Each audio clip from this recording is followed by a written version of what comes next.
Hey, plant lovers. Have you ever wanted to fill your home with greenery but thought you couldn't because of low light?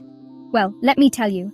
You can absolutely have a thriving indoor jungle, even if your space feels like a cave. Trust me, I've been there. My apartment faces northeast, so natural light is pretty limited, especially in the winter. But over the years, I've figured out which plants thrive in those tricky low light spots, and I'm going to share my top picks with you today. First things first. Why even bother with indoor plants? Well, apart from making your space look amazing, they also have some pretty powerful benefits. First, stress reduction. Ever notice how a room full of plants feels calmer? Studies have shown that plants can reduce stress, improve mood, and even boost creativity. I honestly feel more relaxed and focused when I'm surrounded by plants. They're like therapy, but with leaves. Second, air purification. Some plants are natural air purifiers. They remove toxins like formaldehyde and benzene from the air. My snake plant and peace lily are basically working full-time to keep my indoor air fresh. And last but not the least, bringing life to dim corners. Even that dark corner in your living room can feel lively with the right plant. I have a ZZ plant sitting in a corner that barely sees the sun, and it's still thriving. Now let's bust some myths. Myth number 1. All plants need direct sunlight to thrive. Nope. While some plants love bright light, many can survive, even thrive, in low light conditions. You just need to know which ones. I have kept spider plants all over my house, as they are one of the plants that even thrive in low light conditions. Myth number 2. Low light plants are boring. Not true at all. Some of the most stunning plants are low light lovers, like the vibrant Chinese evergreen or the dramatic leaves of the philodendron Ceylon gold. Myth number 3. You need a sunroom to have a lush indoor jungle. I live in an apartment with 2 small balconies. No sunroom, no problem. Strategic plant placement and grow lights can work wonders. Now let me introduce you to some of my favorite low-light heroes. First one in the list is snake plant, or Sansevieria. This one is practically indestructible. It thrives in low light, needs very little water, and it's an air-purifying superstar. I have a couple of these in my hallway, the darkest part of my home, and they're still going strong. Second is ZZ plant, Zamioculca zamiifolia.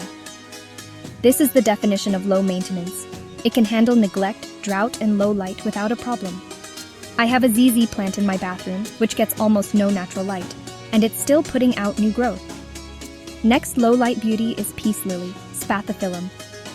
The peace lily is elegant with its white blooms and glossy leaves. It thrives in low light and tells you exactly when it needs water by drooping its leaves. Very helpful.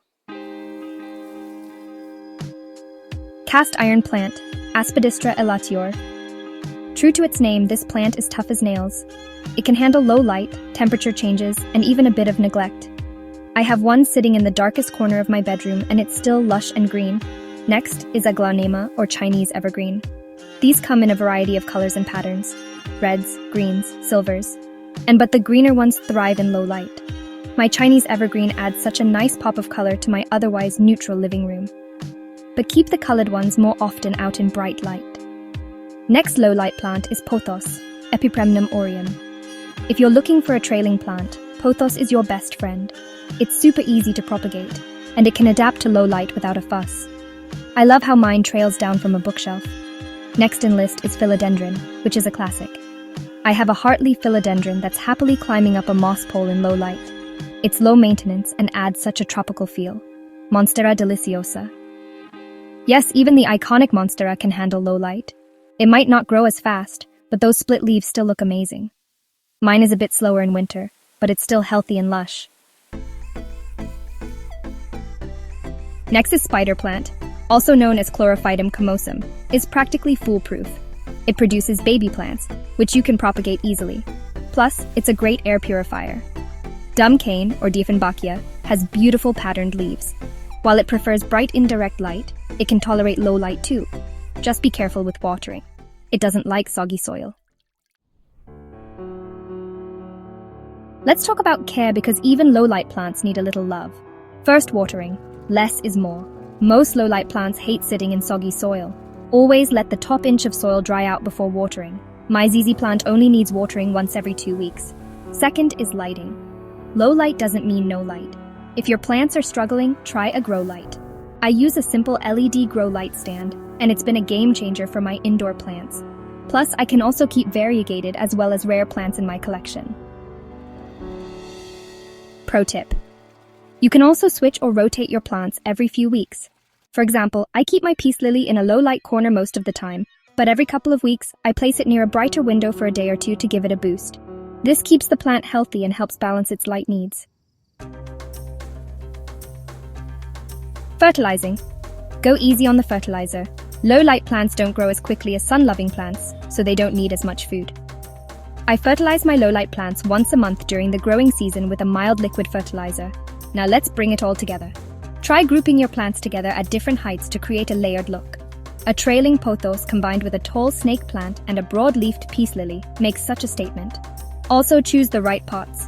Go for breathable pots like terracotta, and make sure they have drainage holes.